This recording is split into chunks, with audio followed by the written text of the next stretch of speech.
tell the story of a wealthy family who lost everything, and the one son who had no choice but to keep them all together.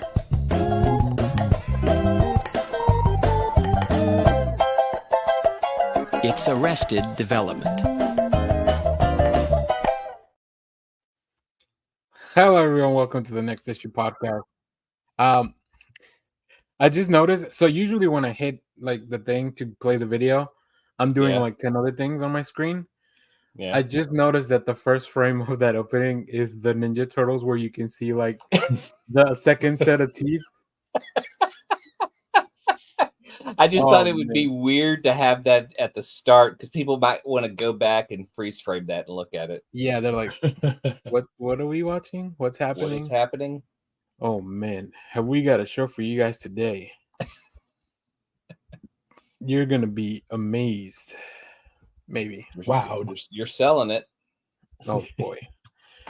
We want to start off on a high. So Jeff, to kind of get us in the Thanksgiving spirit as we head into the holiday week, sent us a clip of some random nonsense. And it is befitting of the show. So we're gonna take a look at that. And then Jeff, you want to elaborate? You want to set up the clip? Yeah, the Macy's Thanksgiving Day Parade is an American tradition going back decades. And in the 80s, they had some amazing floats, one of which was a Marvel Comics float, in which they had a bunch of Marvel comic characters, people dressed up as characters, run around a set on a moving float, fighting one another. And it was, the first time I ever saw this as a kid, I'm watching the Macy's Thanksgiving Day Parade for the rest of my life. And I hope this float stays on it forever. It lasted, I think, 2 years. Yeah. There was also a Masters of the Universe one at one point. But every year I watch this clip just to remind myself of the good times as a child. Right, so let's take a look. Happy Thanksgiving, everybody. The sun is out 55 degrees. What a great day for a Macy's Day Thanksgiving parade. This float that you're going to look at right now is a comic book spectacular come to life. Fire? The Silver City of the Marvel Universe. Furnished, of course, by Marvel. There's a lot of fires back in the 80s. They just randomly happened everywhere. I want to believe they were smoking out on the Marvel Comics float. Hey, we got a little Doctor Strange. Dr. Strange got that dank weed. Oh man! Oh, he came right out of the comic book. That's cool. Could you imagine them getting like Chris Evans to do this one year and like Benedict Cumberbatch? Yeah, the Back to the Future music does not make sense. Like, yeah, I mean it's a good score. Like, I don't understand what use here. They got a deal on the rights to play. Yeah. Or that was the only music they had. And they said, "Hey, sue us." Yeah, exactly. You're through, Dr. Doom. And this is how MCU is gonna introduce their Dr. Doom too. Oh, this is it. What's that? Oh. Have you ever seen those tag competitions where it's like those tag competitions are amazing. Yeah. It's like two people in a very small arena. Look at this. Is that RoboCop? Wait a minute. I mean, I guess RoboCop was a Marvel comic at some point, right? Was he a Marvel? Because I know he did Dark Horse. I think it was just a licensed property. I love it. I mean, what characters should we send out for the kids? White Queen. Do you think we'll get some of these characters in Secret War? Do you think we'll see Foam Hulk as? I hope we see this exact scene in Secret Wars. I think this is Secret Wars. Leaked footage. I mean, you do have is in that. Oh, Hulk! No, he's in that Hulk costume. Oh, that's pretty smart. I don't know how it applies, but is that Daredevil sliding up and down the pole? Yeah. And listen, I want everybody under the age of 30 to understand that when you complain about special effects today, this is the special effects that we grew up with. You're lucky that this is. Now I understand that the special effects VR people are overworked and overtaxed, but this is not what I'm talking about. What I'm talking about is just when you complain about how bad movies are today, your comic book movies. This was Scorsese for me back in the day. Cinema. This is the best as it got. This is as good as it got.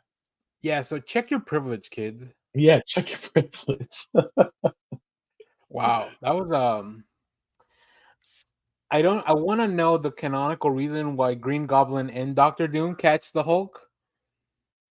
But other than that, pretty spot on from what I've read. I think I do love when in the comics Doctor Doom and Captain America are just playing tag around his castle. And Daredevil's got the pole work upstairs. He's just riding the pole. You know, sometimes the lawyer sometimes he doesn't get to be a lawyer because he's disbarred or people forgot who he is. Daniel, you should send this to your friend Kyle Starks and see if he will write like a 6-issue something like explaining what happens in this.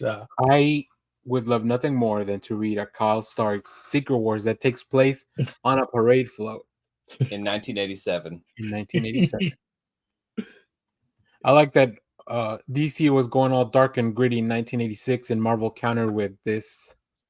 With Back to the Future inspired musical fist fight. To quote what's his name, Rick Flag, that vexes me. That like, why the Back to the Future song? Look, like I said, I love Back to the Future. But when I hear that music, I'm actually imagining a DeLorean speeding. Yeah, like, I don't see anything else but that in my head. Maybe we missed the part where Doc Brown comes in the DeLorean. Yeah. There's the team up I want to see. Hey, if RoboCop can show up, which I forgot, I was gonna look up what year the RoboCop comics were coming out via Marvel, because I know I've seen some with the Marvel header. In 1990, Marvel Comics had RoboCop. Yeah, maybe they were preparing for that. Wait, Frank Miller wrote RoboCop? Hold on a second.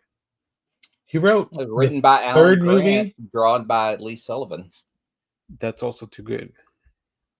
I think he wrote the third movie too. I think he had something to do with the third movie. Yeah, he did write the third movie, which I would like to see his original script versus because the RoboCop movies, if I'm not mistaken, you guys feel free to correct me on this, they toned them down so that they could be PG-13.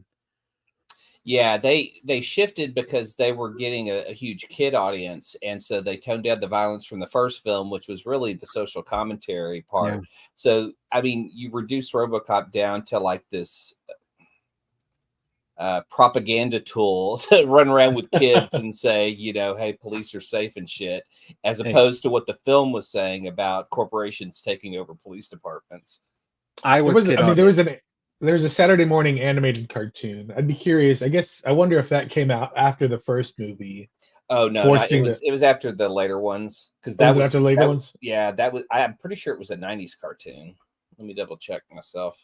Because the first movie had a lot of like drug use and no, it was 88. right after the first one. Yep. I mean, back then they didn't care. Yeah, they didn't care what the money. They were just the anti-capitalist movie became real quick capitalist property. I mean, that's what all these things are, right? This is a good segue into our previously on next issue segment. Because I watched the Hunger Games: Ballad of the Songbirds and Snakes, the new prequel movie, and those movies are all about. There's a big social commentary in those, but capitalism just turned them into like this franchise that they won't stop squeezing money out of. That being said, I quite enjoy this film. What? I haven't heard a good review yet. So it's not. I don't think it's a super well made movie for the last third of it. I think whereas a lot of people complain that Mockingjay should have been one movie, and I think the director even has mentioned that he should have just made one big movie. Yeah, I can see this one just tonally how a split would have actually helped, like to break it up into two smaller parts. Because this movie is like 2 hours and 40 minutes. So if instead you give me like two 90-minute movies, why? I mean, I don't know. No This is all movie one book. I haven't read the book. But I like Rachel Ziegler in the main role. And I when these movies were coming out, I was part of that young adult audience that was like, "Oh, cool, Hunger Games! Hell yeah, let's get on board with that." I never read the books, but the movies were really cool. I was into all those like the Allegiant or Divergent and Maze Runner and like all that stuff that was kind of like the same kind of stuff. But yeah, I enjoyed it. I like the performances. I think this whoever the kid that's playing Snow, and I think President Snow's a very interesting character because Donald Sutherland just made it like a meal out of that character. Exactly. That's what works. I mean, I don't know. So, I'm just not on board with this prequel at all. Yeah. Dang, you have me wondering if there's not. I need a sociologist out there. So, fans of the show, if you're a sociologist, please let me know. I wonder if each generation, whatever they grew up with, whatever kind of literature they grew up with, affects how they like politically how they live their lives as adults. So, like, you did grow up with a lot of like kids being thrown into post-apocalyptic, having to fight for their lives because capitalism is evil. Yeah. And but like I feel like Clay and I grew up with like Goosebumps or something like that. It's like we were just I don't even know what we grew up with, honestly. I don't really remember reading a whole lot as a little kid. We grew up with I remember Thundar the Barbarian, the post-apocalyptic cartoon. So you had that. Then Mad Max was huge, but it was the Road Warrior that was big, and then it was like I had heard, oh well, this is a sequel. You got to see Mad Max, and so then it was like, oh well, oil is bad. So you had Thundar, which I believe is the planet terraforms from pollution or some shit. Mm-hmm. Like everything is destroying the planet. We had no hope. So that was kind of the theme of our childhood cartoons or our Saturday mornings. I mean, if you boil it down, pretty much everything is evil. So it's easy to like. We all do have that in common. But I guess to wrap up that piece, like, yeah, I'll do a full review on the channel. But I think the one thing is that I did post a one TikTok about the film that I watched, and now my algorithm just completely shifted to Hunger Games stuff. Which, you know what? I'm not too mad at. I might rewatch the movies. I bought the special edition because Tula Lote did the art for it. I'll probably post a little short about that.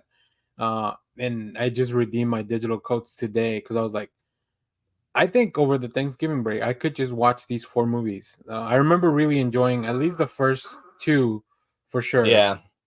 I don't remember how it ended, so it'll be nice to kind of go back on that journey. So, the only other thing that I actually watch, because I and Jeff, feel free to jump in. I watched the first 2 episodes of Monarch that dropped this week on Apple TV. This is the Godzilla show. We have a spoiler-free review on the channel, but I really enjoyed that show. Like, it looks good. Like, it looks really good. The Apple TV, like, you can see where the money's at. Kurt Russell. And then, I like the multiple timeline deal of it all, and then both Kurt and Wyatt Russell working together is pretty fun. So, yeah, overall, I enjoyed it. I like seeing, because this takes place after the 2014 Godzilla film, right? So there was the attack in San Francisco, but there's some really interesting ideas of like, even all over the world, like of course they've started preparing for kaiju attacks, but then there's always going to be those few individuals that are like, that never happened. It's all a conspiracy. And then you also have this corporation, right? The show's really about Monarch, who's been in the movies. I feel like they make it seem like Monarch is more mainstream, like more people are aware of them. But in the show, maybe at this time, and even in the past, it feels like they're a very covert corporation. So it's interesting. It's very interesting. And then we also follow these characters, like a family of how they're kind of all affected by all this. So yeah, quite enjoy that. So you didn't get to watch it, Jeff, because you kept watching something else. Is that what you told me? Okay. I did not get a chance to watch it. Okay, well, I recommend it. And then the last thing, just welcome to Wrexham season finale. I don't follow the team in real life because I don't want to spoil the show for myself. That's the weirdest kind of soccer fan. It's funny because this season there was a lot of the big storyline was, are they going to make it to the next league, right? Like, are they going to get the promotion? So I was like, well, I don't want to look into if they, like, I've already missed it. I don't want to look into it if they did. So yeah, it was very, very cool. And they've been renewed for another season. So I'll be not watching Wrexham games for the foreseeable future, so I could see what happens in the next one. But if you could only go through everything like that, like nobody tell me about the Titanic or the Alamo. Like, yeah, I got to see those movies first. Don't even tell me if a movie's fact or fiction. Just let me watch the movie first, and then I'll figure it out. All movies are fiction. Well, I guess so. That's true. Even those bioflicks, like that's the thing that always gets me about those, is because they're such bad versions of a documentary that already exists, and they make up these scenes that help move the plot along, but not necessarily ever happened in real life. So you're just seeing someone's interpretation. Yeah, because when I was in school, they never really thought of anything about the Hunger Games. So I don't know when those happened. I don't know, like, they really took that out of the curriculum, and I don't know. In '86, I was there. Oh boy, it was rough. Clay was about to be chosen as tribute, and somebody volunteered instead. All right, cool. FYI, checking on RoboCop, Marv Wolfman was one of the writers on the show. Oh, what? Yeah, Nice. So maybe RoboCop the cartoon might be worth checking out. I wonder where. I don't even know where it could be playing. Maybe a lot of comic writers were like writers on a lot of those 80s television animated Saturday morning shows. They're like, hey, you write kid stuff, right? Come over here. Yeah. Like, Yeah. I mean, Alex Toth designed all the Super Friends. Yeah. Jack Kirby worked on Thundar the Barbarian. I I'm wouldn't sure it was call a good payday for them compared to the comics. Steve Gerber wrote on Thundar the Barbarian. Yeah. Nice. Clay, why don't you tell us a little bit about what you've been watching? As always, nothing on your list makes sense to me. There is a documentary on Netflix called Escaping Twin Flame. I just threw this on because I was like, I just need something in the background while I'm painting. And I got so pulled into this. I think it's like 3 or 4 episodes. So, and this is how easily cults can take over your life. This is amazing because this looks like this is just taking during the pandemic, because most of the documentary shows a lot of Zoom calls and shit. But this guy basically does create an online cult with these people who the concept is, me and my wife are perfect. We are complements to each other. We are each other's twin flame, like perfect match. You know, they use their own verbiage for this. And we will help you find your twin flame. Yeah, that's the dude and his wife. Okay. And it is batshit, man. I don't even want to like give away the bad stuff he does in there. But it shows you how easily people can be influenced. You know, these people join this cult to find a perfect match, and then suddenly they're questioning their gender.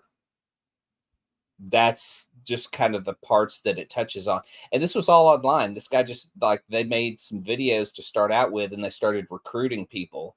And these people they would kind of, basically anytime somebody would come to them and say, oh, you know, I'm with this person and it's not working out. And they go, you need to work harder, you know? And so it was never like, well, you know, do you match well or anything like that? It was like, well, if you think that's who you should be with, work harder.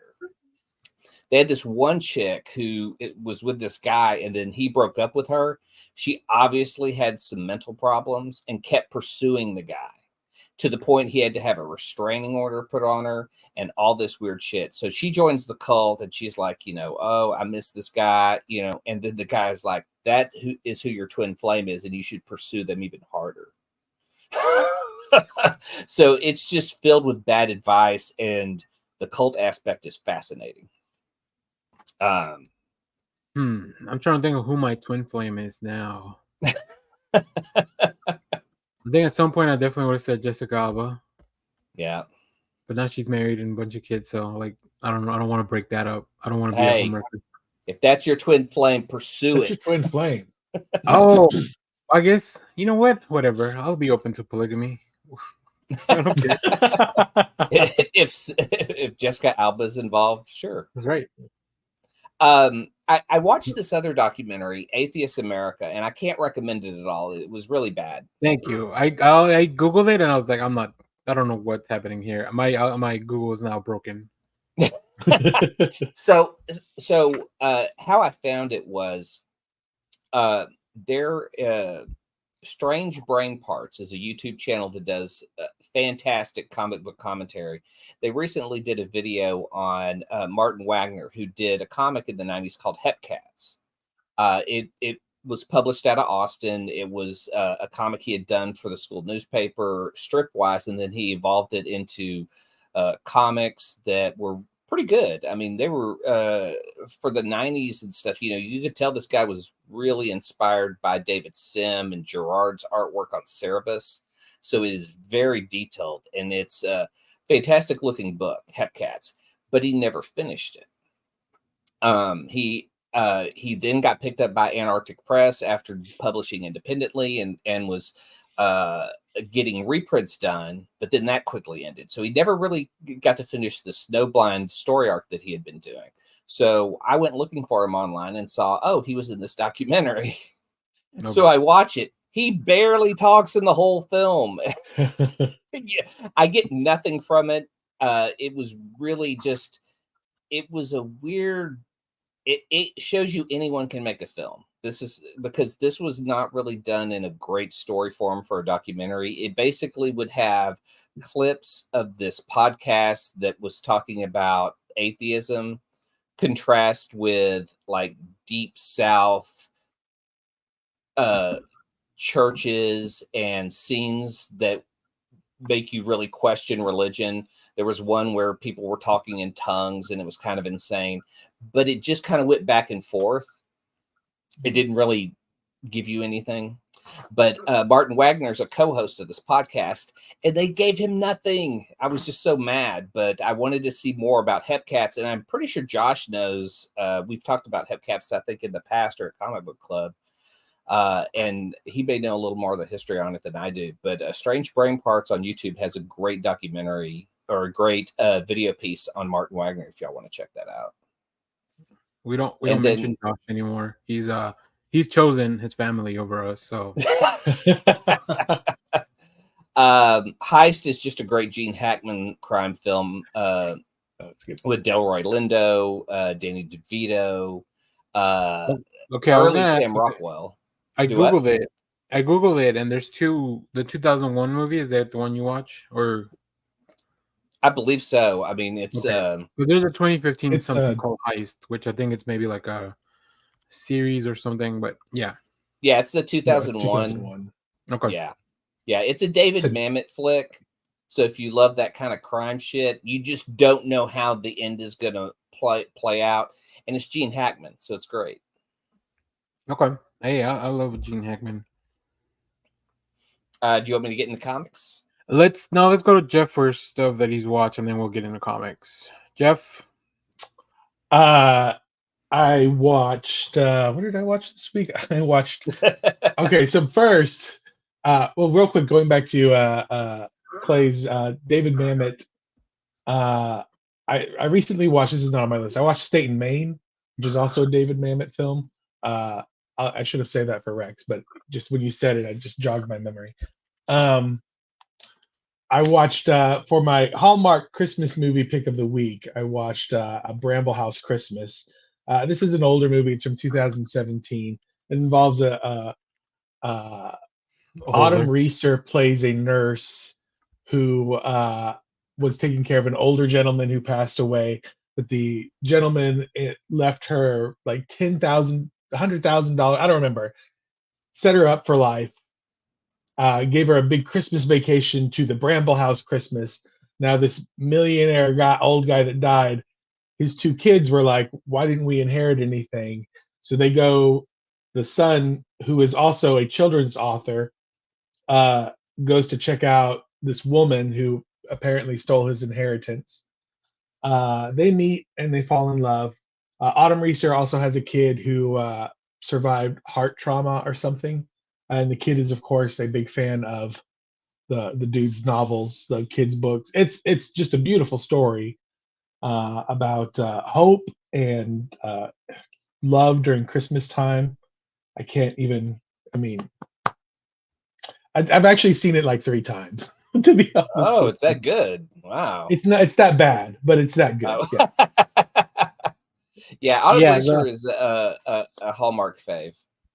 The other thing I watched, which we were talking about right before the stream, was and this is the reason I did not get to watch Monarch, because I could not tear myself away from the 1987 animated G.I. Joe film, starring Burgess Meredith and Don Johnson, doing some voiceover work. Who is Burgess Meredith voicing in a G.I. Joe cartoon? He plays the main villain, Globulus. This is where G.I. Joe goes off. I would say this is where G.I. Joe goes off the deep end, and they get super sci-fi with it. But if you go back and watch some of those episodes in the first season, like, they are insane. They go to alternate dimensions. There's a Truman Show type episode where Shipwreck has amnesia, and so Cobra sets up this entire town because they're trying to get some information out of Shipwreck. So when he wakes up from his coma, he believes that he has been out of G.I. Joe for 20. They dye his hair black or gray or whatever. So G.I. Joe is insane. But G.I. Joe the movie came out a year after Transformers the animated movie. It actually was completed before that Transformers movie, but Transformers had a bunch of toys to sell, so they pushed that movie out first. Spoiler, in that movie they kill Optimus Prime, and it just traumatized a generation of children. So when they got to this G.I. Joe movie, Duke was supposed to die in this movie. So there is a scene where Duke takes it in the chest in this movie, but they had to rewrite it because kids were there was so much backlash. He's a after human Optimus being, Prime not died. a truck. Yeah, exactly. You can't just jumpstart him. Yeah, you can't do it. You can't do it. Mark Wahlberg's not going to be there to help him out later in life. Holy shit! What if they used the Allspark to bring back dead G.I. Joes? I mean, I think that's what Josh Brolin is doing. Yeah, that's what Josh Brolin is say. That's part of the new Image Skybound stuff. So I don't want to bring up bad memories, but Duke is that the Channing Tatum character in the films from the okay. He's the main. He's always the main Joe. G.I. Joe, right? I'm not very familiar with G.I. Joe. As I think of it now, I'm like, I don't think I know much G.I. Joe. I don't know why I'm so excited for this new universe. Yeah, look at that movie. That first movie has a fucking awesome cast and is one of the worst franchise IPs I've ever seen handled. Yeah, Marlon Wayans was about to be a movie like an action star. He was like, switching from. It never happened. Then they brought in Clay. How did you feel about the reveal that Bruce Willis was Joe, like the Joe? You know what? Because I hated the first movie so much, and I was like, "What would make me watch a sequel?" And it was Bruce Willis, and it's better than the first film, but it's not good. I mean, and again, you got The Rock in that, and it's just. I mean, it's a turd of a film, but I own it because I found it in like a dollar bin, in the Blu-ray. So it's in my Bruce Willis church of somebody paid Clay to take it from them because it's got a curse on it. It is weird that first movie because Joseph Gordon-Levitt's in that first movie completely like wasted. Covered. Yeah. And it makes me want because then I think about the Transformers and they have like Anthony Hopkins in the Transformers movie. So I'm just like Stanley Tucci. The Tucci. Yeah, Stanley Tucci is. He's Merlin in The Last Night, and I lost my shit when I was watching that. I was like, wow. I cannot remember anything about any Transformer movie except for the Marky Mark one. I only so the last two are Marky Mark, and I only remember so much because we just did a whole thing with I Read Comic Books where I watched them all. Yeah, that's why you remember them. Yeah, it's They are not not memorable memorable. movies. It's not because they're memorable. You just watched the live action ones. You need to go back and watch the No, 86 one. we just did the live action ones. We were supposed to only do the Michael Bay ones, but then we were already in a roll, so like, all right, whatever. Let's talk about Bumblebee and Rise of the Beast, which are better. But, Um, but if they had started with Bumblebee, I mean, it's not like the Transformers movies didn't make any money. They did fine, but they made 5, and then the sorry, I just read a comment in the chat. Oh no. No. There's some good stuff in there. I will tell you this: my ranking switch. I remember not enjoying Dark of the Moon very much, and upon this rewatch, I realized that has probably the most interesting retcon and story of all the films. So yeah, that one's pretty. I like that one a lot. I mean, Bumblebee's also one of my favorite ones, but yeah, Dark of the Moon. It's not as bad as you remember it. I'll say this. That's all I can say. But they were real cocky with the end. They were real cocky with the end of that 5th one because they had set up that Quintessa was now hiding amongst the humans as like a end credit hook. Oh, that's right. So, that's right. Yeah, got it. Don't worry about it, Clay. You'll never need to know anything about that ever again. No. And as far as cinema, I mean, Transformers is at the point where it's not even really called entertainment; it's just called content. Cinema. It's not even close to cinema. It's only been released in cinemas. That's what makes it cinema, right? I think it's like Citizen Kane and then Dark of the Moon. Great. I'm trying to think of like who I would want, like what snobby film critic I would want to sit through a Transformers marathon with and just hear him critique all the films. We need a Siskel and Ebert show again. I think. Yeah, it needs to be. We'll never like have that magic again. No, but I'm bummed that there is not like the discourse of. I think we need some leadership in the film reviewing world. So I think we need a Siskel and Ebert. Where's Roper? Is he still around? Yeah, I think so. We definitely need someone. Well, I guess there's a lot of people, but we do need someone where we all agree as a society, like this is how you do a movie review, and I include myself in all that because any schmo with a camera can now put up movie review. That's my new podcast. Any schmo with a camera. Schmo with a camera. Speaking of that, Gene Shalit is still alive. Do y'all know who Gene Shalit is? Mm-hmm. He was. I don't know how he's still in the alive. 70s. Yeah, he in the 70s and 80s. He was like on the Today Show. He's ridiculous looking. He has like this giant afro and this mustache that is like insane. And he would always be kind of cartoonish about his reviews. I was thinking of Gene Parmesan.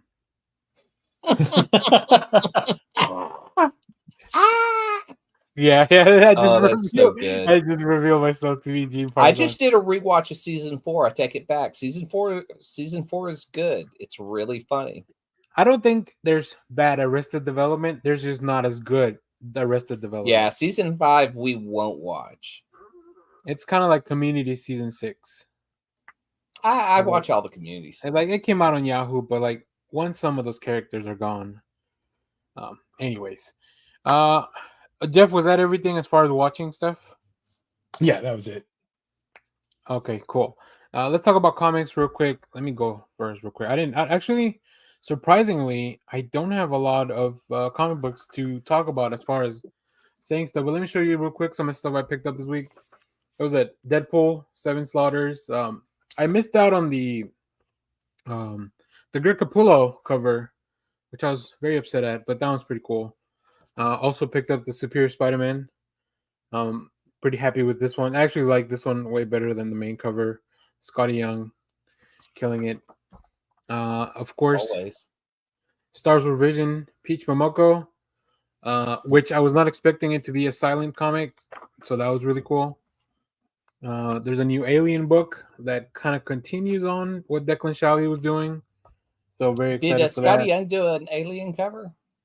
If he did, I did not see it.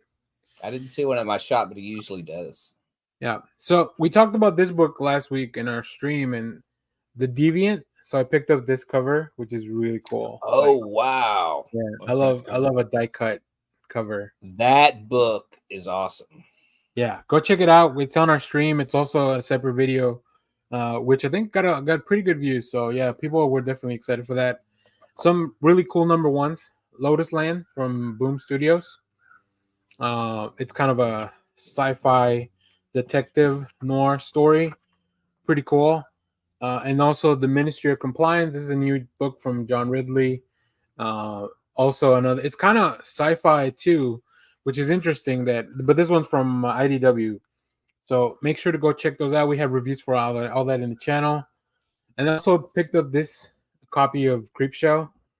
I don't normally read Creepshow, but this is Zoe Thorogood's cover. And my shop, Sanctuary, actually gave me this for free because it was damaged. What? And the only damage is that little corner. You see that?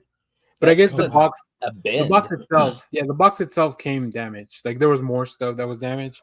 Jeff, I'm sure you deal with all that stuff all the time. So they just gave me a copy because I guess they didn't want their books back. And then the Tua Lote cover of the latest issue of The Call. I haven't read it, but I just wanted to show the cover. That is just a beautiful book. What I did want to talk about is Big Game number 5. This is the conclusion to Mark Millar's giant crossover event that started with what's his name? What's the name of the character? Oh, Nemesis Reloaded. So it all kind of started setting everything up there. So this Nemesis Reloaded that he did with Jorge Jimenez. But man, this is so cool. Like it is a crossover that pretty much touches upon everything that Mark Millar has done ever, like starting with Wanted. Yeah, it's a really cool crossover. Like I haven't read everything that's Mark Millar, but I've read enough to be like, oh, that's cool. Like I really like Huck and Jupiter's Legacy and Chrononauts. Although I haven't read all of Chrononauts. I didn't like Chrononauts. I've read enough stuff that I'm like, oh, it's cool that he was able to find a way to incorporate everything together. Of course, having Pepe Larraz do your art, it's probably very helpful for things to look pretty cool. But yeah, I think whether you're a long time or a short time fan of Millar, you're going to enjoy this book because it's full of really cool stuff. So does it have every version of Kick-Ass in it? It has the main version, but this does take place like he's an adult by this point because it is supposed to. This book kind of positions that like everything is in the same universe somehow. Like all his books are kind of part of the same universe through different ways. There's a lot of like comic book shenanigans to kind of put everything in place. So that's another great podcast name. Comic book shenanigans. Yeah, so I think maybe for 2024, I'll just start. Oh, here, let me make this a little bigger.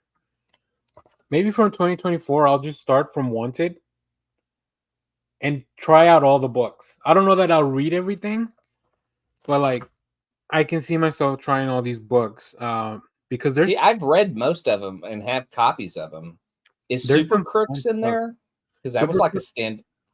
It's wild because like a lot of his stories were meant to be standalone stuff. So yeah, I don't know that it's a reading order as far as I think it's just kind of like how things came out so that they'll make a little bit more sense within themselves. Because if I'm not mistaken, Super Crooks is within the world of Jupiter's Legacy, right? Like it's some of those low-level villains. That's what I thought it was, especially because of the anime. They mentioned some of the Jupiter's Legacy characters being. I have the book, and I haven't read all of Jupiter's Legacy though, so I just read the first volume. Yeah, and I don't think any of that overlaps with Super Crooks. Let us know in the chat. But yeah, I think that might be something I'll be doing maybe in 2024, where I'll try it. You know, like I don't know that I'll get through everything because there's some stuff that I'm very weird. This is because this is coming after he sold Miller World to Netflix. So did Netflix go make a universe? I don't. Maybe. You know, we want a comic universe. I think he has a lot of freedom to do what he wants, but he just did like a bunch of like new stuff for Netflix, right? Like The Prodigy and The Ambassadors, like all that stuff kind of falls under that banner. Nightclub, the book about the vampire kids that wear luchador masks, like all that stuff is also in here. Like so, yeah, I don't know that they'll ever do anything with it at Netflix, but I guess he at least has the option to maybe cross over all those things.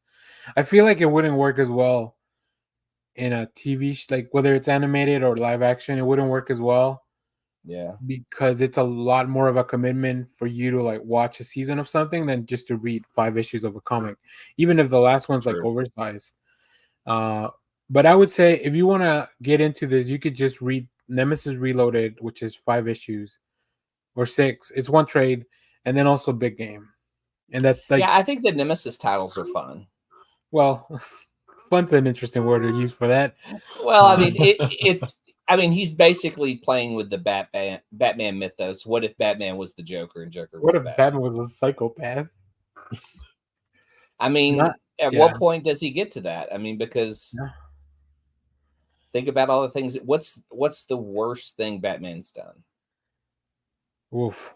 Recently he did some pretty fucked up stuff to Jason Todd, so I'm still. Well, he let Jason Todd die, so that would be number 1 for me. I feel like what he just did to him is even worse. But I don't want to spoil Gotham War for anyone, so maybe we'll talk about that once you guys read Gotham War. So that's what we should do as an episode of like, what is the worst thing that a hero has done? Our ranking list is gonna be the worst. Yeah, that's a good ranking episode. Bring the worst and tell us why, and then we'll make a list. I think I'm gonna see Charles Xavier. Mr. Fantastic 3 will be up there. Yeah. Oh yeah, definitely. I'm gonna throw it back to Jeff just for time's sake, and then Jeff, if you need to drop off any time after that. Scarlet Witch committed genocide. So did Jean Grey. Nobody talks about it anymore. She ate a planet. She ate a planet. That's true. Yeah. That'd be a good list.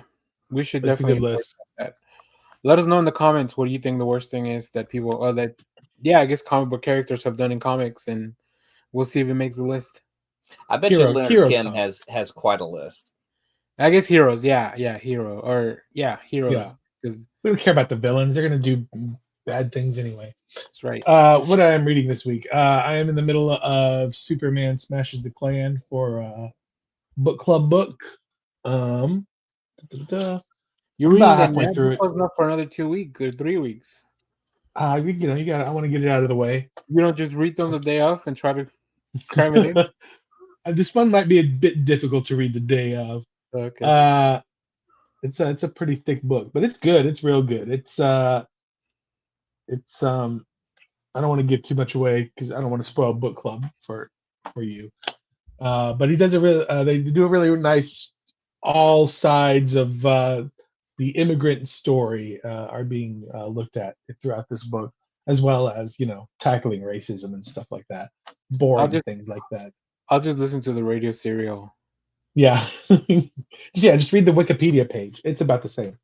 I picked up this old issue of Marvel Age number 8 the other day. It has an interesting article with Jim Shooter and Stan Lee. The article is written by Peter David. Wow. Yeah. Do we get to see Stan Lee and Jim Shooter 2099? Yeah. It's interesting because they're both like not really. There are a lot of issues with both of these men. I don't. There's a fun little whatever. Jim Shooter was known as a hard taskmaster kind of editor-in-chief. Yeah. And Stan is, of course, Stan Lee. So it's interesting. And Jim Shooter does talk about how he has a hard time communicating with people.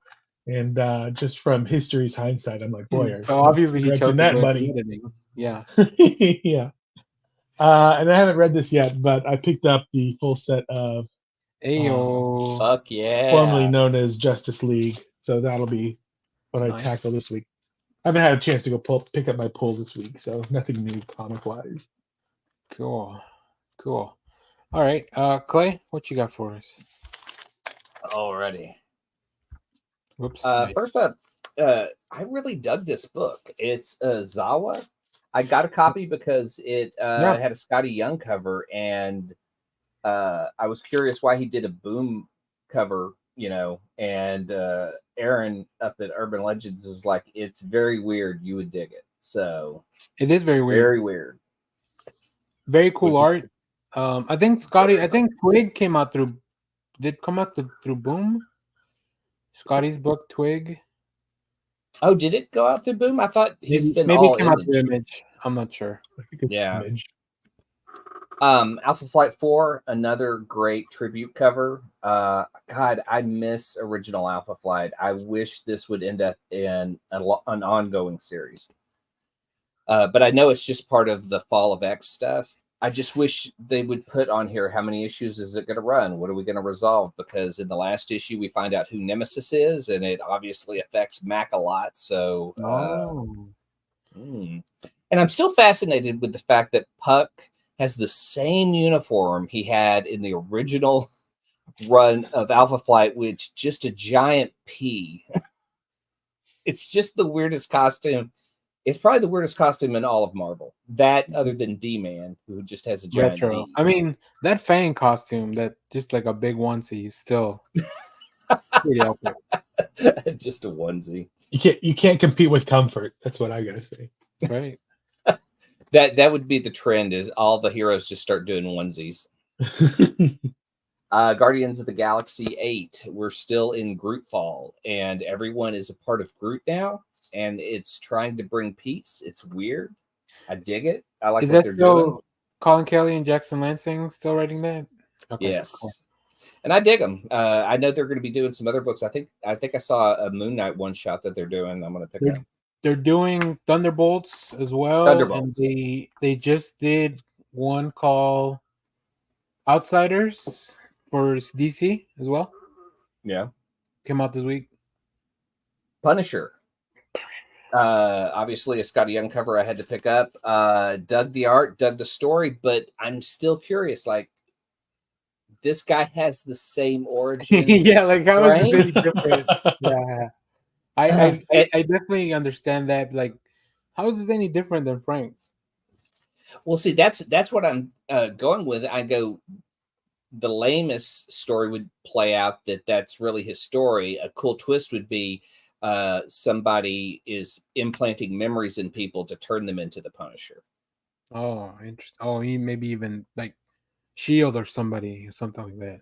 Yeah, because this guy comes from a Shield background. Like, what if they could just turn him into a weapon with all of the Shield weaponry that he has? Yeah. But then he's running around with a kid, or not really a kid, but like there's a younger person who's helping him, like his microchip. It's very much like Frank, but not Frank.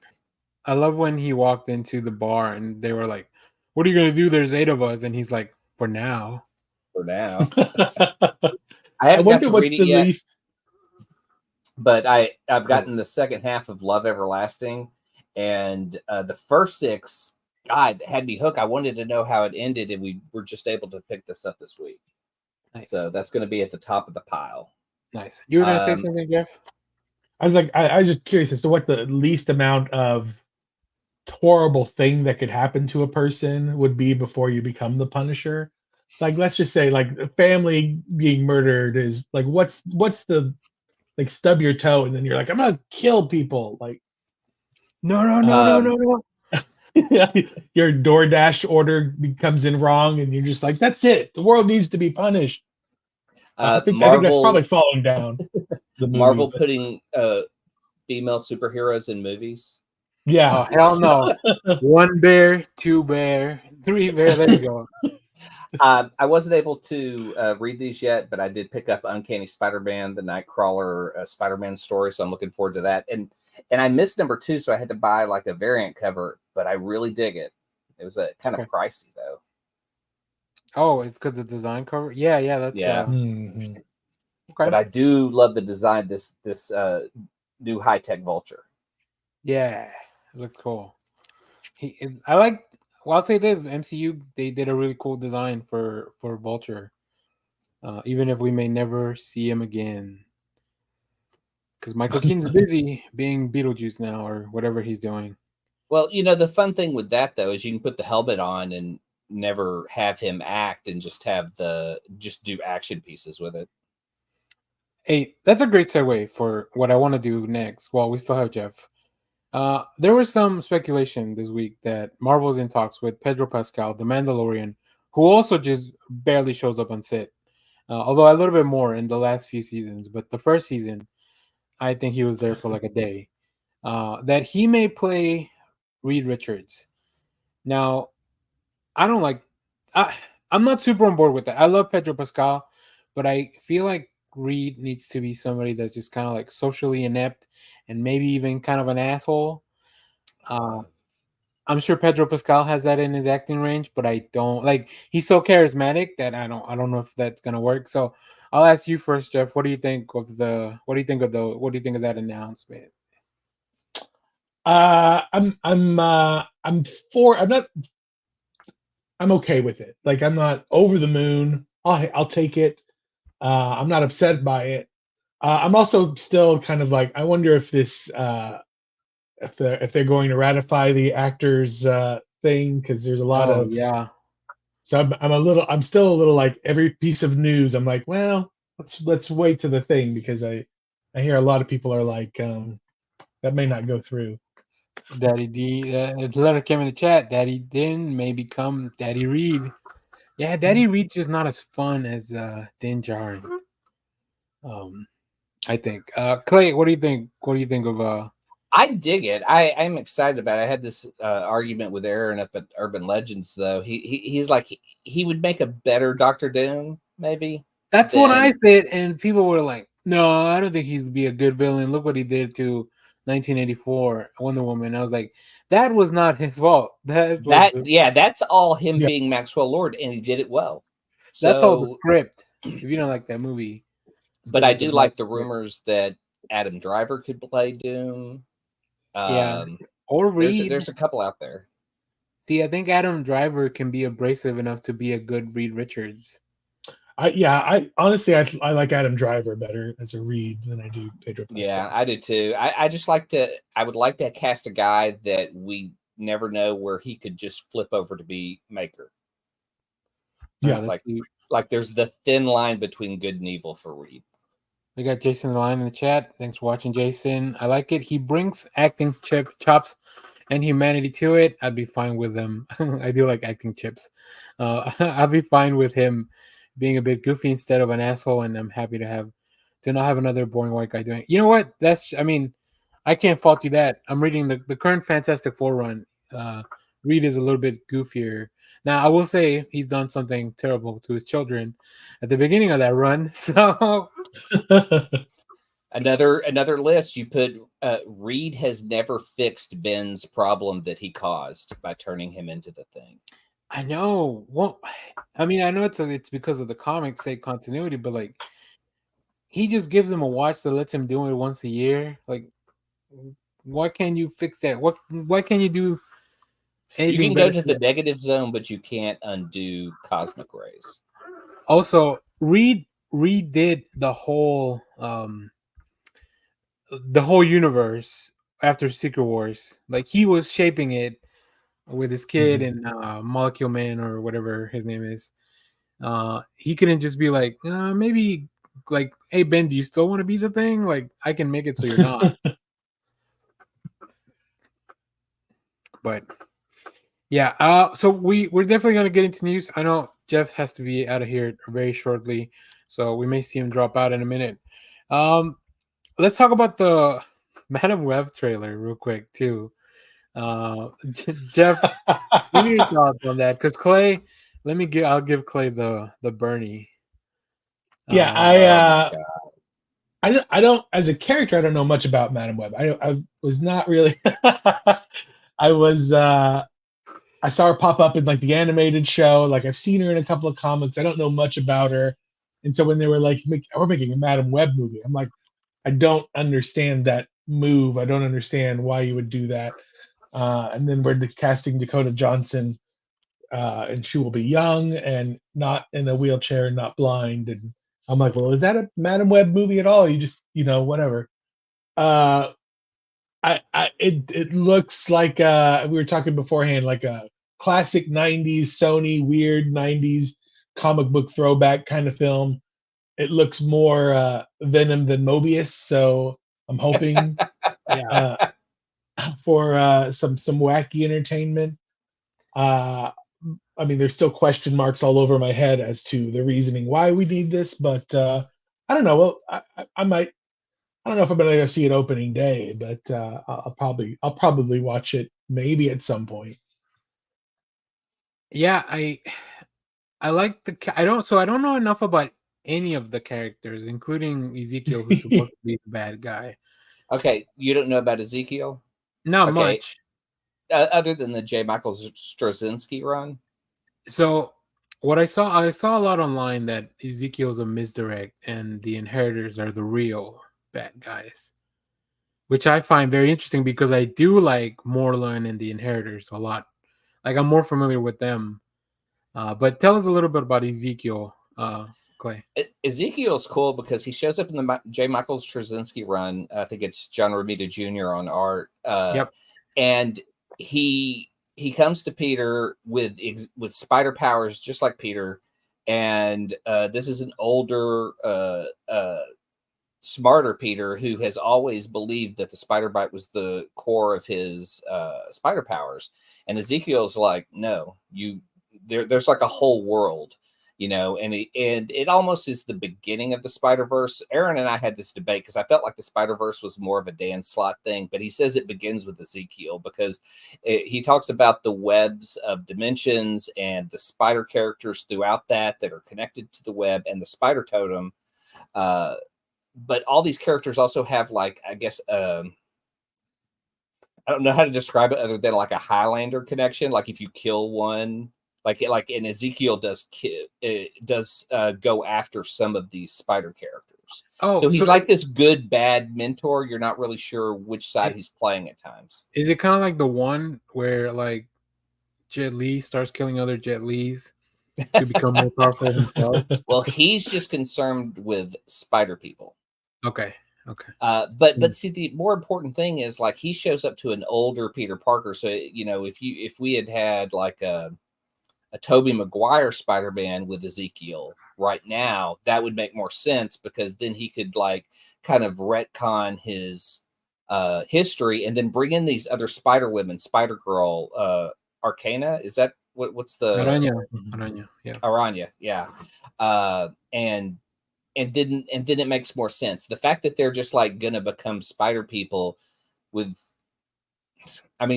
the story is that they're supposed to save an unborn Peter Parker. I mean, isn't that what you guys have read the plot? That's kind of what it feels like because Adam Scott, we don't know who he's playing, but a lot of people are speculating he's Ben Parker. Everything says Ben Parker online, and what's her name? Roberts. Emma Roberts. Emma Roberts. Hers is Mary Parker, which is we didn't get Peter's to see. mom. Yeah. One cool thing I did learn about this week was that John Romita Jr. created MadameWeb, and then like 30 years later or something created Ezekiel, or 20 years later. So like really cool. Yeah. So I'm out of here, guys. Ever played? Take care, Jeff. We'll see you later. Thank you. See you, man. Have you ever played Shattered Dimensions, Spider-Man? I have. I love that game. That's a better introduction to MadameWeb that you could get. Like if you're going to be gaming, pick up an old copy of Shattered Dimension. Solid game. You get to play as 4 different Spider-Man, Amazing, Noir, 2099, and a Venom. Yeah. And MadameWeb weaves the story together, and it's a great game. It's super fun. I don't think I'm getting the same MadameWeb in this movie that I've gotten throughout the history of comics. No, Julia Carpenter. I haven't read much MadameWeb. Most of my MadameWeb knowledge comes from the '90s cartoon, when Peter had to go around all the universes or whatever. But I haven't read much of Julia Carpenter, who's this version of, like, I guess Madame Web at some point dies or something, and she gives her powers to Julia to kind of continue the mantle. But I haven't read much of that in the comics. I haven't read much of these, like any of these Spider people really that are showing up. I haven't read same. I much feel about like them. Jessica Drew is a better Spider Woman to introduce. Yeah, but she's not connected to the Web of Life. Or at least she wasn't. Maybe she is now. I don't know if they retconned that, because she was on that Edge of Spider-Verse comic that just came out recently. Yeah. Where whatever that villain was, like, killed her in the first issue, and she just, like, disintegrated into web. So maybe she's been connected now. But yeah, I don't know. I mean, we have some time before that movie comes out. If it comes out, like Jeff was saying, the SAG deal hasn't been fully ratified by the membership. So, and I have heard a lot of people, I think there's some points that they maybe do want to keep fighting on, which, I think everybody's just trying to get whatever they feel is best for themselves. So I can't blame anyone for trying to get what they're worth. So that'll be really interesting to see.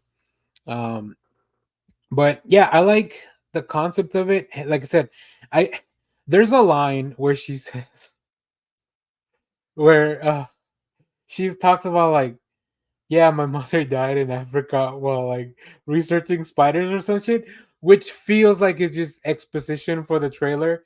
There's no way she actually says that in the movie. I don't.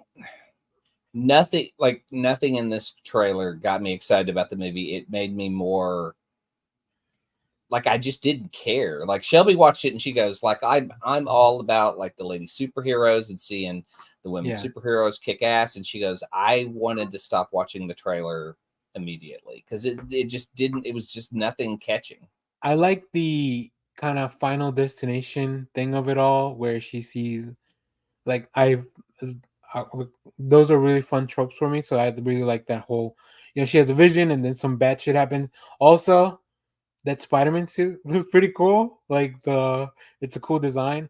It's hard to fuck up a Spider-Man suit, I think. Like, very difficult, especially with a black and red color palette. So yeah, and then, like I mentioned when we were talking earlier before the show, like, I grew up watching those weird 2000 superhero films that just have that vibe, which is like very much like what Venom kind of did in the latest iteration and stuff like that. So yeah, I do like that. Also, all the Spider-Man villains that they're making movies of, like, just animals, radioactive animals, or some kind of animal is giving them. Even we saw Craven with the lion's blood. Oh Jesus! What will do better, this or, like, we had this debate at my comic shop about it. Will this do better than Craven? They both look terrible. I feel like unfortunately misogyny is gonna make Craven maybe better. That's exactly what he said. That's exactly what Aaron said. He's like, you take into account that there are women in this film, that are not all white. People are or comic fans will bash it because comic fans are shit. They just haven't read all the newer comic books. They just read the old ones. I just don't understand people in fandom that, like, hate stuff that's like, maybe it's not your fandom anymore. Yeah, hating something in advance without seeing it is weird. Wanting something to fail also is weird. Like, you don't understand how the business works. Like, if these movies are successful, then they'll make more and you'll keep watching. Then then you'll have more things to watch other than the Marvel float at the Macy's Thanksgiving parade. Yeah, this movie concept would have made a better float. Yeah, well, actually, on top of all the float shaped like an ambulance because she's a paramedic. There you go. Call us, Sony. We are available. Yeah, I don't want this to do bad. I want it to do well. I want all comic movies to be successful and tell great stories because I'm at some point going to watch them and I don't want to waste 2 hours. But I just feel like introducing a bunch of spider characters without Spider-Man is really weird. Mm-hmm. Now, speaking of comic book movies, I think we skipped this. You just watched TheKiller. Yeah. I forgot that I watched it last night and wanted to talk about it, so I wanted to put that in there and see if have you seen it? Oh yeah, I went to the theater to watch it because they did a lot of these Netflix movies get like a theatrical release for Oscar okay, I missed purposes. that. Yeah.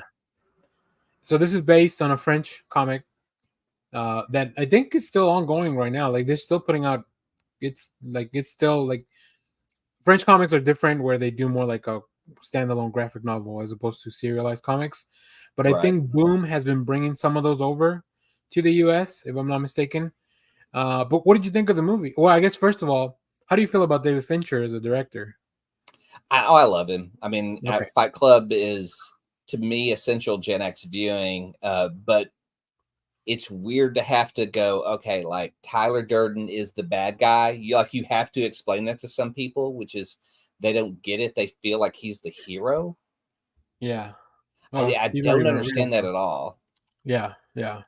And I was a fan of the book, and Chuck Palahniuk's other stuff, but they're real okay. dark. The And Fight Club twisted. book. Okay. Cool. Yeah, but I wish Fincher would return to Aliens 3, clean that up, because like there was a Blu-ray release that he wouldn't even touch on a remastering, and so all the aliens just look bad. It's like, hey man, that was your movie. Still, like, Yeah. get to it. Yeah. I don't know. I mean, it's weird to ask for, like, okay, I know you did your movie, but go back and clean it up. Yeah, and there was so many issues with that film that I don't even blame him. Like, as I'm doing this Fincher rewatch, like I don't even blame him for. I'm glad that was the first one I watched of the stuff I haven't seen, because it's definitely towards the bottom of, like, it's probably at the bottom of the list ultimately. Yeah. I don't know. I also have I'm not a big fan of Benjamin Button, but I also never have finished the whole film. I've It's never kind of watched boring. it. Yeah. Yeah, it's just I kind of don't know. boring. It just doesn't do anything for me. Yeah. So, all right. Well, now that we're here, how did you like TheKiller?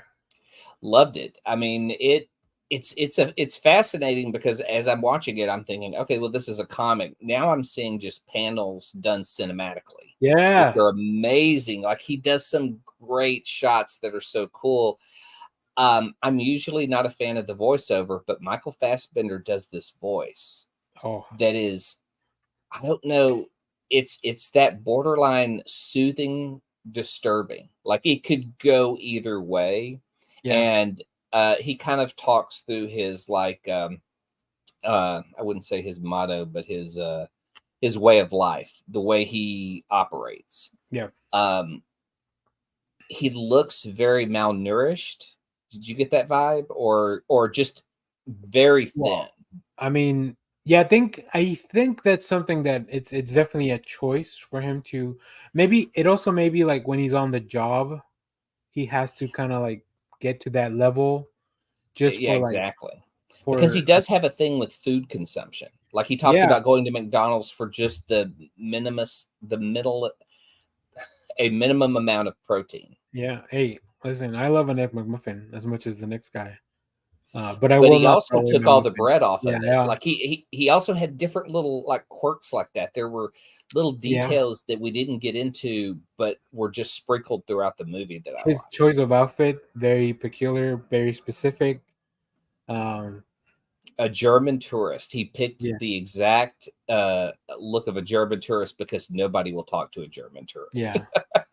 Yeah. I felt like the Tilda Swinton scene was fantastic. But Now, you got did you Tilda. how did you like the music? Because there was a bunch of the Smiths thrown in there.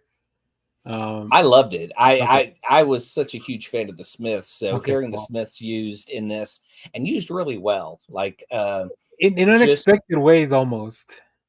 yeah, it was like he put it on to kind of drown everything out, Yeah. and you would have these scenes where it would cut from in his earphone to outside, Yeah. Yeah. and Fincher played that like really well and made the scenes build tension. Yeah. Because you would go from music to silence, back and forth. Very cool. What do you feel about the ending? I liked it. I was content. I think it makes sense. Yeah, I didn't have any problems with it. The film was also so well paced to me. Like, I was just super on Yeah. board with it. Like there was not a time where I was like where I felt like there was a lull in the film. Yeah. And like you said, it is very episodic. It's like definitely like a comic, like you're getting through issues of a comic, so that was kind of cool. And then no, I didn't mind it. It leaves the door open if they want to do more stories with stuff too. But see, I don't think Fincher's a sequel guy. See, I think this was his like, I can do an art house John Wick film. Yeah. And I think it shows in the ending of this film. That's why I was curious about your take. He's like, hey Marty, let me show you how to make a comic book cinema, and so you can appreciate. Fassbender just is so good in this. He has to carry the whole film, and everything is so particular about this character from the start that you're watching every move he makes throughout the film. You know, just there's just so many great scenes. I love that he works in an old WeWork building. That was cool. That was interesting. That was funny. I think it's a new one where they're still remodeling, but I guess because if you know that WeWork just filed for bankruptcy, like they've had to stop a lot of their stuff that they're doing because of that. So that was like, it's just smart. Like who would question any of that stuff, right? Right. So cool. All right.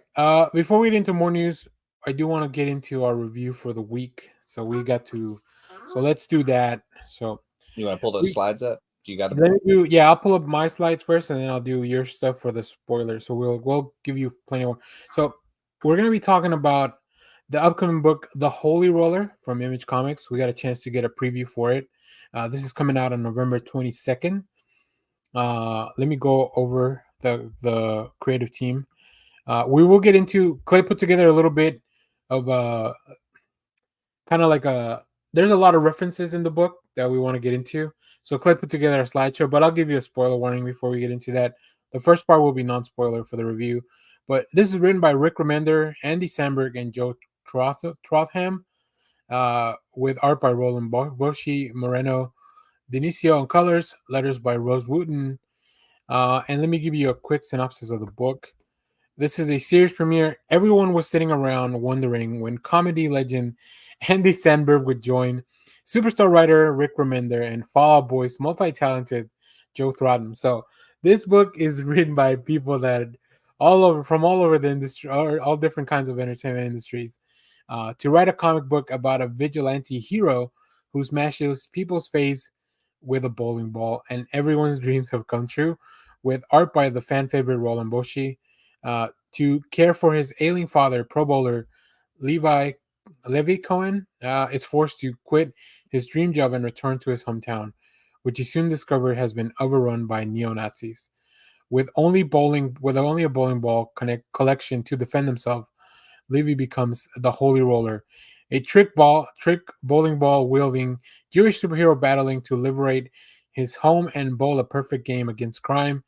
Kingpin meets Inglourious Bastards meets Batman, with equal parts action and humor in this special introductory issue, with 42 full pages of story, 2 issues for the price of 1, 3 writers for the price of 1, same low price.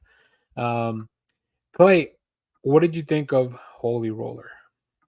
I dug it. I'm a big fan of Rick Remender, though, so I was like going in, waiting for the stuff that is his part, and I feel like some of the bloody bowler scenes are really due to Rick's involvement in this.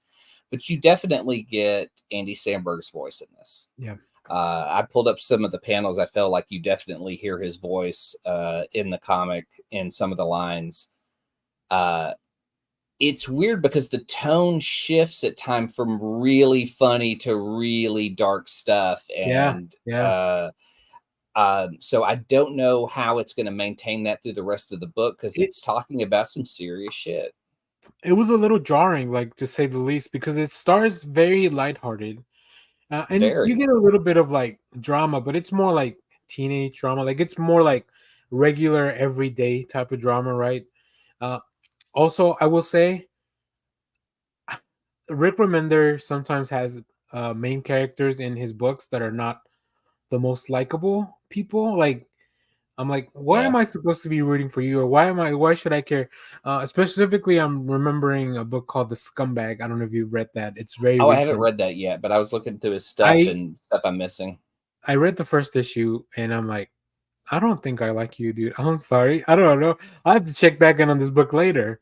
And I kind of felt not as harsh against Livia as him on that Scumbag book, but for this one, I'm like, I don't know that I like this main character either. He's not a bad person, but he's also not a good dude. He's like, Right. it's very kind of like, middle of the road. So It's also I do weird that like he has left and joined the Peace Corps, like yeah. or Greenpeace, and has just been great at it this whole time. And like I don't know, this kind of in Yeah, between story I is feel like nothing in that opening sequence led me to believe that that's where this would end up.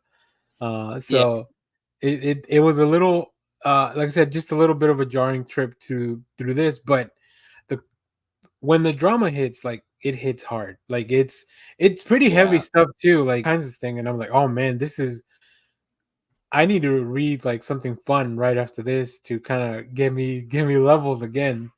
Let me pull up some preview art from the first few pages, and then we'll go into spoilers in a second, so we can take a look at your slides. So this is kind of the opening sequence. This is we're back in 1986. This is Levy's dad, and we'll talk about some of the references as well. But yeah, I mean, his dad is originally the Holy Roller, which I'll tell you this too. I didn't read the synopsis before going into this, so I didn't either. I figured based on the cover that he would turn into some kind of vigilante type of person. But even like, yeah, throughout this issue, I feel like we haven't fully gotten there yet. What do you think of that? It's weird because in the beginning you get this early story of Levi and bowling. I mean, to me, I kind of got the Kingpin vibe, like Yeah. we're going to be in this bowling world that takes place in arcades and stuff. And so like, I kind of thought we're going to be funny. And so we've got this kid who's being picked on in the arcade. And, obviously that gives him a great chance to have a hero's origin. Yeah. I will say, I think the faces are very expressive all throughout the issue, which I the really art's like. great. Like that really works. And the coloring too, like it really, like it captures the feel of the arcade. But then sometimes when there's darker moments, like here he's being bullied, but like this isn't just normal bullying. Like this dude is an asshole, and I love how Levy kind of defends himself with humor. Right. So I think that's very cool. So yeah. Well, you see the Overall, earliest notes of racism in him. yes. Oh, for sure. Like very much so. In a lot of these things. So I really like. It was just very interesting to explore that because, like you said, I mean, like we've kind of seen like some of the stuff is still out there, and so. All right. Before we get into spoilers, did you have any last non-spoilery thoughts for this book? Nope. Okay, let me pull up your slides now, and then we'll talk about. So we're gonna get into a little bit of spoilers. We're gonna, Clay went through and noted some of the references and things that this book was telling us. So let's see. Here we go. So this is from the opening page. I saw this too for sure. Yeah. I mean the iconic vet. So this is You're the not guy that sharing it wore. yet. Yeah. Oh, I'm not sharing it. Sorry. Yeah. All right. So here's some stuff from the opening pages, and you can. I mean that was. I thought for pretty sure clear. it was Walter Sobchak, so I Yeah. pulled John Goodman from there. But the fact that he doesn't have the full beard, he kind of gave me vibes like the Jesus's partner. So it Oh, was okay. just the mustache. That's why I pulled him in here, because I was like, it almost looks like a mashup of Like a those combination of the two. Yeah, because he's Yeah. supposed to be the current bowling champ, right? Yeah, And but then you've his got dad- the glasses, you've got the vest. It's Walter Yeah. Sobchak. Also smoking indoors, man. The 80s. I It guess was a 90s free too. for all, man. It was a free I don't for even all. remember when they stopped allowing smoking indoors, but I remember going. I can't believe we would go into restaurants and be like smoking or not. Like, who would want to eat surrounded by smoke? Oh, I hated that. All right, Rick next shows up in his own book. he does. I think Rick does. I mean, Remender does this a lot, where he will kind of self-insert like little cameos of himself. I missed Yeah. this. That was good eye for you. Like, um, And the oh, two kids are obviously inspired by Stranger the Stranger Things. Things kids. Yeah, oh for sure. Which is really like kind of cool to put stuff like this on your book, just to, it really helps. They're very good shortcuts or shorthand to get the reader like to understand kind of what you're going Yeah, for. you could take something that's been done nowadays and say this is the 80s, and then Yeah. put those kids, and you immediately have that kind of trope. No, Now, I put this character in, like when he goes to talk to the captain on the boat, the Yeah. captain talks like hunter-gatherer from the Venture Brothers. Oh, He just gave me clock that vibe. I wasn't Okay. saying he looked like anything, but he has that vibe, and it just cracked me up because I couldn't read that character without having that voice read it in my head. Oh, that's interesting. I mean, I'm glad you were able to find the voice for the. I think for a lot of these characters, it takes a few issues for me to like connect it to something where they would sound like. Yeah. So that's pretty cool. And And obviously the main character is Sandberg, yeah, for sure. and his dad is Judd Hirsch. Yeah, Great Judd Hirsch. I also like would definitely see that. It even makes me wonder, like, were they working on a treatment for like a TV show or a Yeah, because it's a weird introduction to his character, like 20 years later, that he's just on this boat in a hammock. He's all buffed up, wearing a Rambo type headband, but he's working for Greenpeace, and they don't really respect him on deck, but the captain does.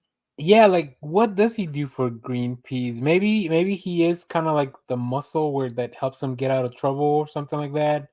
Yeah, I couldn't figure out what exactly he did. I also don't know exactly what Greenpeace does on a day-to-day basis, so like that's also Maybe he did clerical work. Who knows? Maybe.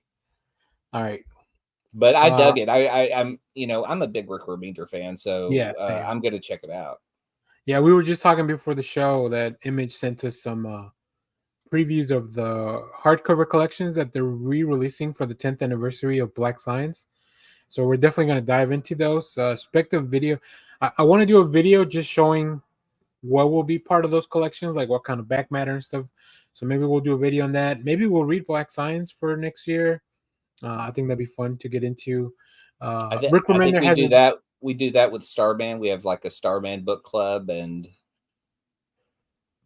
yeah, Rick Remender has like I forget the name of his imprint.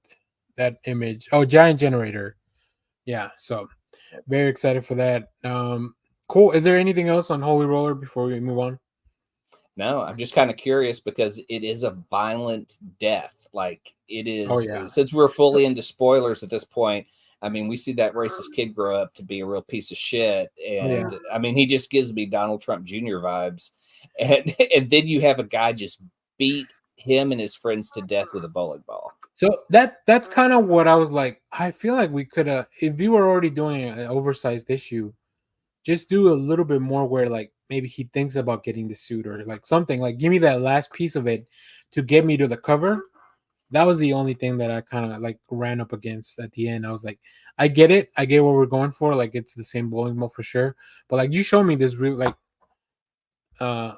you show me this really cool cover of like this costume vigilante.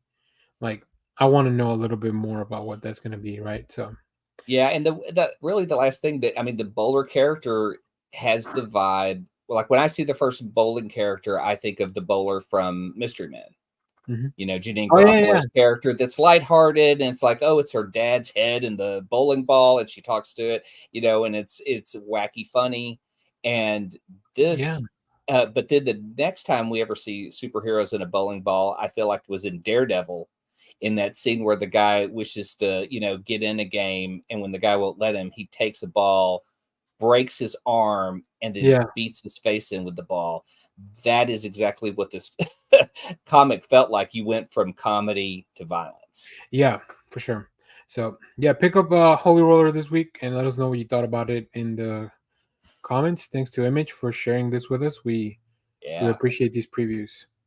Oh, I don't want to do a software update right now. Hold on. Okay. All right. So you know what? I think we're kind of up against time. There was some other news that I wanted to talk about. Yeah. There's nothing too big anymore. Like it's stuff we can definitely cover later on. So let's just go to recommendations, and let me read Jeff's recommendation, and then I'll let you get onto yours. So for Thanksgiving Rex, we have Aretha Franklin's version of Bridge Over Troubled Water, because it was in the Thanksgiving episode of Felicity, and a Charlie Brown Thanksgiving. So thanks, Jeff. That's the. I thought he was gonna go with. Oh, it's not Aretha Franklin. Who is it? Diana Ross that has pie. Who has pie? I think there's like a Sarah Lee. No. Who has pie? Hold on. Go into your recommendation. Thursday, Mystery Science Theater, Turkey Day, all day. They're going to have 48 hours of Mystery Science Theater. It's on Shout Factory or any of the Mystery Science Theater channels. It's I know all the free outlets, Tubi, Pluto, Roku, all have the channel, so you can stream it for free and support the next season of Mystery Science Theater. That's my plug for them. Nice. I was thinking of Patti LaBelle's pie. Oh shit! Now that makes sense. Okay, now I understand. Yeah, it took me. I was like, which iconic superstar has pie? And it is Patti LaBelle. My recommendation, man, there's so much good stuff out there. I want to recommend that stupid Eli Roth Thanksgiving movie, but I haven't seen it yet. But instead, I'm gonna recommend here. I'll just recommend the comic book that I really enjoyed for next week. So Jason Aaron and Doug Mankey are teaming up on a Batman book called Batman Off-World. It's bonkers insane. So yeah, I got a chance to read it for our reviews this week. Oh and shit! I really I want liked to read it. that.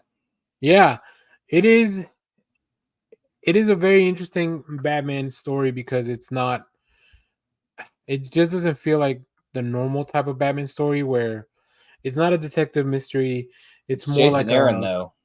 Yeah, it's a Batman fish out of water story, which I think makes for a really good Batman story.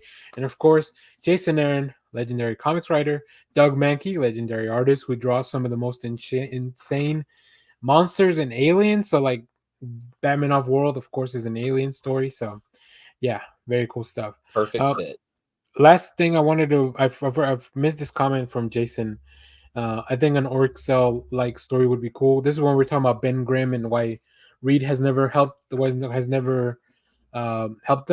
Like Ben has all his bones are broken, so the thing gives him his mobility. So I guess like what Jason's saying, like maybe fixing Ben would actually not fix him, and so I think that'd be the interesting concept. So thanks for watching, Jason. Thanks for watching, Leonard Kim in the chat. Anybody else is watching, lurking? I see you guys lurking. I see the viewer count go up and down.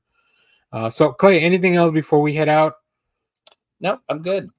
Okay. I don't know if we're doing a show next week. It's Thanksgiving holiday. Maybe we are because of the freedom. We can just have a random hang.